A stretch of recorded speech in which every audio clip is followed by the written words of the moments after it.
Hello, I'm Barry Silverberg, the Director of the Center for Nonprofit Studies at Austin Community College, and this is Civil Society, a periodic podcast to provoke more thinking about issues affecting nonprofit effectiveness and success. My guest today is Kim Anderson, AISD Alternative Education Satellite Campus School Counselor. What a title. He's been an educator for 13 years, the majority of which has been working with the youth who are incarcerated in Gardner Betts Juvenile Justice Center, which is classified as a low-security juvenile detention center. I heard Kim speak at a Austin classical guitar gala and was really taken by his passion as he briefly outlined the kids' plight as they make their way through the juvenile justice system. I'm usually quite skeptical about speakers, having heard many of them in my time, but there was something about Kim's straightforward and compassionate presentation that captivated me. Kim, welcome. Thank you, Barry. So why have you directed your energies and your skills towards working with these kids who are incarcerated? Well, it started quite by accident, actually. So I picked up a substitute job when I was just moving to Austin back in '07. And there was a cryptic message about calling somebody. It wasn't going to be at the school it was listed as. So I ended up at the Gardner Betts Juvenile Justice Center. And, through several locked doors, I entered into my first class and really had no idea what was going on. But very quickly, fell in love with these kids and had a very easy rapport with them. I felt at home. They seemed to feel the same way with me, and I've been there ever since. So why are most of these kids there? What kinds of situations have led them to be where they are right now? Well, that's a long story, and so it starts back at their home. They're coming from traumatic backgrounds, all of them. They meet a number of criteria for experiencing traumatic childhoods, be it broken families, the simplest, to constant movement. Their enrollment history, reads like a who's who in Austin schools, with periods of broken enrollment and things like that. And so they're missing key years, especially in elementary school, key years when disabilities are identified, things like dyslexia, learning disabilities, behavior disabilities, emotional disturbance, those kind of things. And so they make their way through the system. They get, they're in school enough, they get promoted to the next grade, but they're falling behind. And so by the time middle school hits is usually the first time for the majority of them that they start to experience problems. And then they're removed from school, and they're removed from school to an alternative campus. In Austin, that means the Alternative Learning Center. And from there, that's a short-term stay, usually, that you can be removed for long periods of time, but most of the time it's short-term.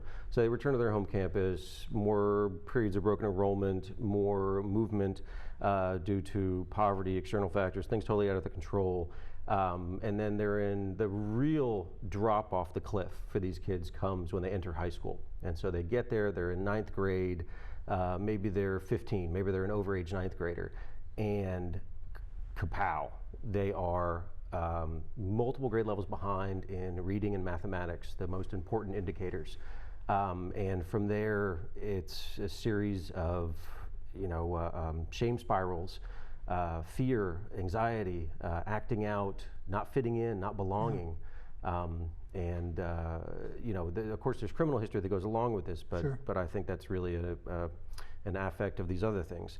They find something they're good at. They find people that welcome them, and a lot of times that's gangs, or a lot of times it's people in the neighborhood who aren't focused on their academics, focused on going to school. And so it keeps on going, and then they come in front of a judge many times. They'll go to detention, which is the short-term stay part of Gardner Betts. Right. Be there for a day, be there for 2 days, and that may happen half a dozen times. And they'll have a JPO, juvenile probation officer, and they'll start to hear, hey, it's coming. Your incarceration may be coming. It may be coming, but it's not real to them. They don't. It's like major illness. Yeah. For most people. Yeah, and they're not, their lack of development of the prefrontal cortex because the trauma is hindering what is already hindered in teenagers, which is that ability to look ahead. Same reason these teenagers jump out, windows in spring break.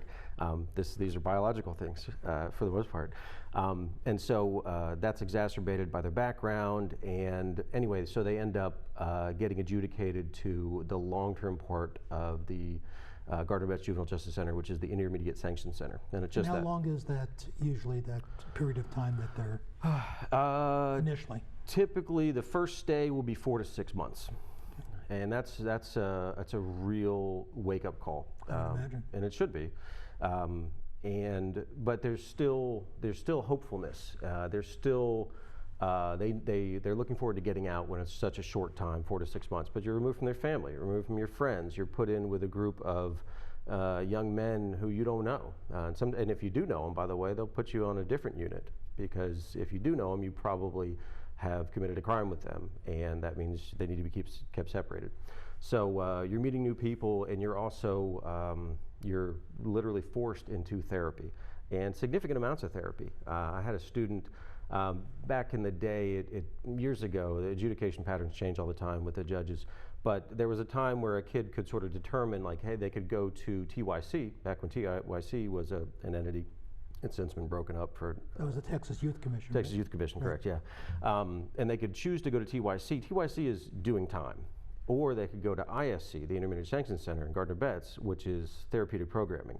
And I had a kid say, I begged the judge to send me to TYC because I just can't talk about things anymore. And I thought that was the most wonderful thing. It really gave me a sense of pride about the ISC, because there's so much therapy that goes on, and such a good army trying to change the kids. So these are kids who, over a period of long time, have basically been neglected, faced challenges which hopefully our kids don't face, and ended up in prison. Yeah, and you could say that they're not resilient, and that's why they ended up there. And I think a lot of people who have a reasonably normal childhood, or just one with the usual trauma of middle school and high school, right, want to say that, like, well, I so-and-so, but I didn't end up like that. But really, when you get to know their stories, I think you'll find that they're so resilient to still be here, and to still right, be feeling that they're exactly capable of things, and they haven't lost that sense of hope, some of them.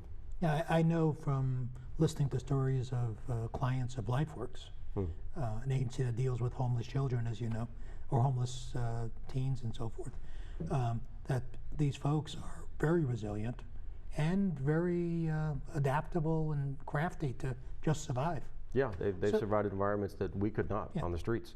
So most people, including myself, have never been inside a prison. Okay, what's it like for a child, somebody new, coming to the facility? I think the first thing they're struck by is how structured it is. And I mean, every minute is structured. Mm-hmm. And that's to keep the two hallmarks of the facility intact, and that's safety and security. And so it is a very safe place. And the kids really come to appreciate that, by the way.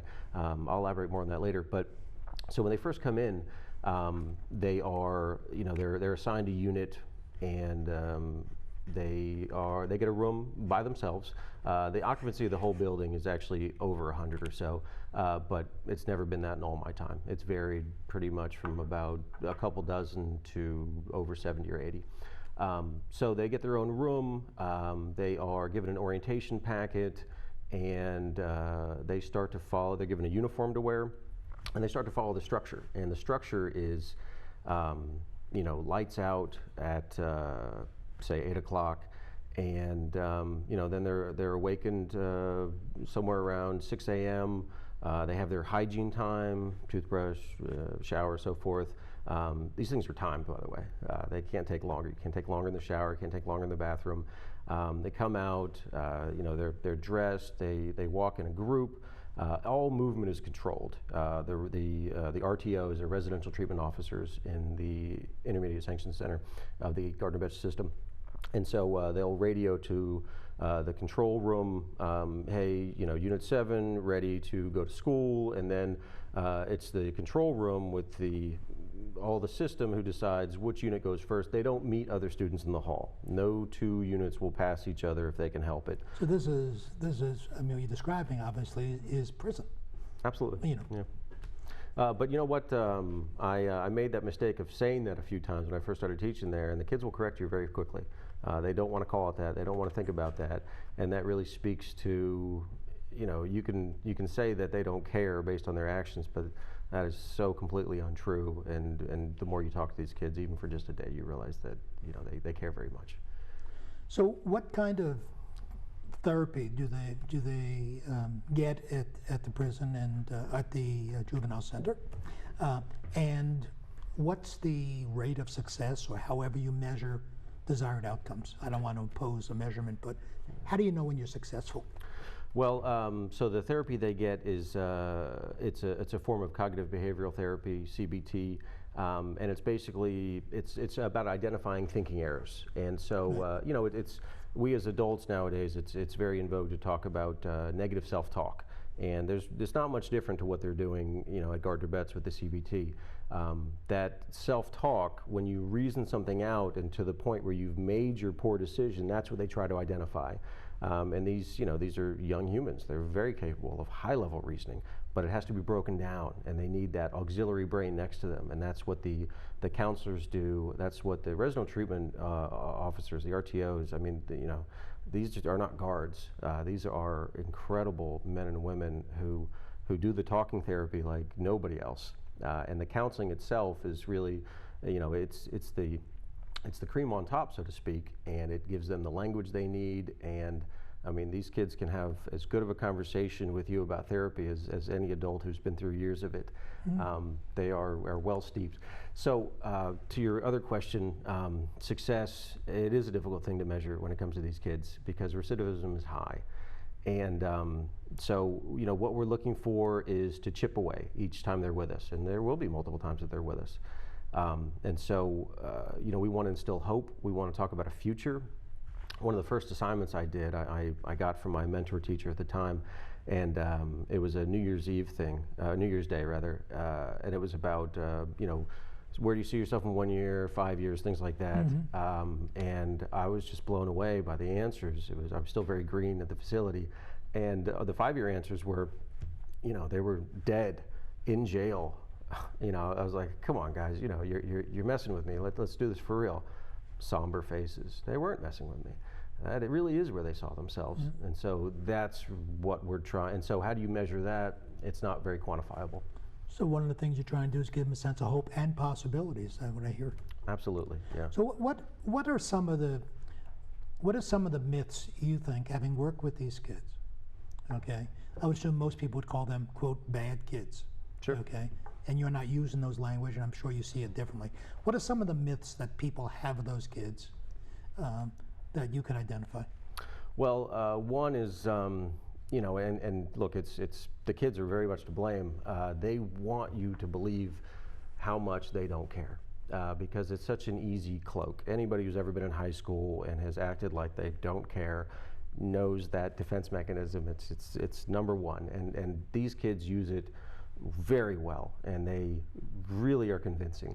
And they want you to believe that I don't care, it doesn't matter, and it's just never true. So one of the tactics that I use when I'm developing graduation plans, because one of the first things they'll do is, I don't care. Well, what do you want to do when you get up? Doesn't matter. Da da da. Okay, you have a little brother or sister? Do you have a cousin? Sure, everybody does. What future would you pick for them? Bam, I'm in. Because they do care, and then they want to talk about, here's a career I could think about doing. Here's something that she likes doing or he likes doing. But it's that self love that they don't have, and they haven't been given or taught, and they've rejected as it comes later because it's their shield. And so that's really the number one thing. Just don't buy it. Don't buy it. Don't believe it. Yeah. What kind of things can if somebody is listening to this and they feel obviously the empathy and the compassion that you so well present and share, What can somebody not involved with the system do to be of help? We need mentors, and it's not an easy process. You have to get cleared through a number of security hurdles. But it's not easy to get a mentor for a kid this late in the game. It's kind of like, there's a cliche about adoption and orphanages and things like that. Young kids get adopted. What happens to older kids? They don't. Well, these kids, they have families. They have people who love them, but those people are also so troubled themselves that they're not able to give the support that a young person needs, that unconditional love and belief that every young person needs to be able to succeed. So mentors is really the number one thing. People just coming in and just willing to just come in and talk to them. You wouldn't believe how much that means. When we have old teachers who contact me and they want to come meet with their student, when I go into the classroom and I say, hey, do you remember Miss So-and-so? She wants to come see you. It's Christmas morning. It's such a huge thing. Yeah. So what exactly do you do in this process? So I am myself and a team of registrars and data processors, we are puzzle completers. So these students, they come in and their records are all over the place, and they've been in charter schools, they've been in other placements, which is other detention centers, and they've been in and out of school, and they've got 6 weeks here and there, and half credits and failed courses. So we put together the puzzle and try to create a picture of success. Here's what it looks like. But once I find that out and I call the kid into my office, I say, how many credits do you have? A vague answer, almost always wrong. What grade are you in? Even that, not so much. I hear I should be a lot in so-and-so grade. So they've lost track. They've really lost track, and they've then, how can you plan your future when you don't even know where you are? That's very powerful. So, is there anything that you'd like to say that I haven't asked you about the experience? Well, let me ask you another question before I give you that opportunity. What kind of lessons have you learned about life, from this experience? Has it made you more optimistic or pessimistic? I think I know the answer, but how has it impacted you as a person? Well, I have little kids now. They're 4 and 6, and so it has just made me appreciate how consequential the things you say to young people are. I mean, they are so consequential. The things that you say to a young person are the things that define them. They're so important. They mean everything to that young person. And so, harmful words, judgment, shaming, shame. Yeah, these kids come cloaked in shame, and it is a dark robe and so heavy to take off. And only when that comes off are they able to start feeling brave enough to try. Just trying is such a huge thing. And getting these kids to try their hardest means risking failure, risking true failure. Because when you say, I don't care, then there's no risk, right? How are you going to do it? It doesn't matter to me. Then pass or fail, it's no consequence either way. But when you give it your best, and that's what the teachers at our facility, and I'm so really honored to work with some of these people who come every day, and they try again and again and again. And I had some experience with that myself.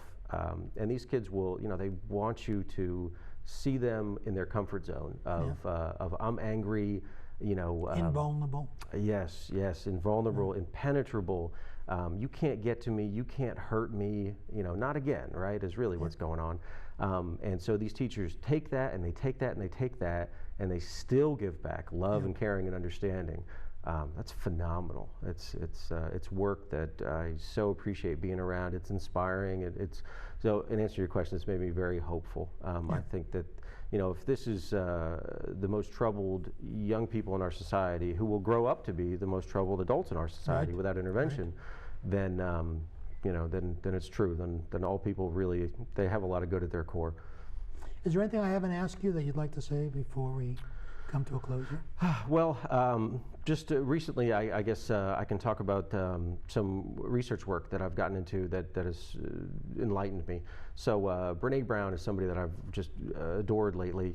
She's at a University of Houston. She talks a lot about shame and vulnerability. She mentioned Stuart Brown at one time. So Stuart Brown is the researcher from Baylor University who was given the task of finding out why Charles Whitman did what he did at the University of Texas Bell Tower all those years ago. And so what he did was he combed through, him and his researchers combed through Charles Whitman's life, and they found that it was a lack of play. He was not allowed to play. His neighbors said this. In fact, he was beaten when he did play. And so Stuart Brown then changed, he had been doing research again, and then he changed it over to play, and realized how important play was. And then he went to Huntsville prison and interviewed 26 murderers on death row about what was your childhood like, and found the same thing in all of their childhoods, this lack of play, this undeniable lack of play being so important. And so there's a relationship there. And so what I have come to really appreciate it from what I've learned about the kids and being in this environment, these kids do so much fronting. That's what they call it. It's what we call it. They come in fronting, right? I'm so hard. I'm so tough. You can't get to me. They cover themselves in tattoos. They affiliate themselves with tough guys, bad guys, gang guys. They act like bad guys. They do bad things, but it's all in an effort to cover up, of course, that intense vulnerability they have. And so, if they are living this life of fear and are hiding whatever vulnerability they have, then how can they ever improve? And so anything that we do to perpetuate that, we're asking for it, essentially, as a society. So this work is really important, and the people who do it are awesome. Seems to me it takes a lot of courage and optimism, and I admire you for what you're doing. Thanks, Barry. Thank you. Thank you. Please visit our website, nonprofitaustin.org/civil society, to read more about the issues we've discussed today. Also, please share your comments on today's podcast. This is Barry Silverberg with Civil Society, a Center for Nonprofit Studies podcast in collaboration with ACCTV. Thank you for joining us.